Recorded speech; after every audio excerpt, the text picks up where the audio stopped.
Безспорно най-атрактивното звездно присъствие през 2012 ни осигури Лейди Гага, която пръскаше своя авангард из София цели 2 дни и раздаваше автографи без да се пести.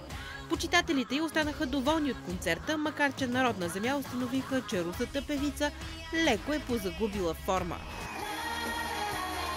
Малко по-звездно бе поведението на Дженифър Лопес. Латинодивата успя да преметне чакащите журналисти и фенове, като кацна в София тайно и до концерта никой не успя да я види. Киноиндустрията у нас най-сетне успя да примами великия Робърт Де Ниро. Последва го още една холивудска знаменитост – Джон Траволта. Двамата дори се запознаха с премиера Борисов, който ги покани на вечеря, на която ги гости с печени чушки, шопска салата и български вина. Звездата Селена Гомес изненада това лято посетителите на столичен клуб, като небрежно танцуваше сред тях. Актрисата и певицата е по-известна у нас като вече бившето гадже на Джастин Бибър.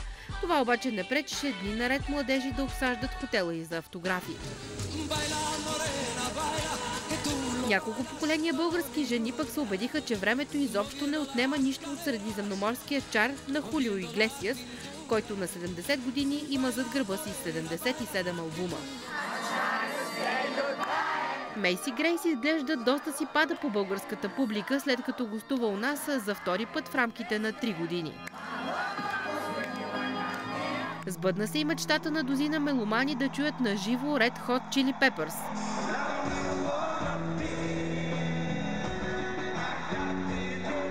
Червените чушки обявиха родната публика за една от най-любимите си.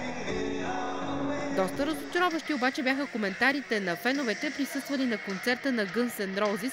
Бандата пристигна у нас в състав, от който единственият познат бе само вокала Аксел Роуз. За сметка на това френската сензация ЗАС очарова в София и най-големите си критици с финно и неподправено парижко звучене.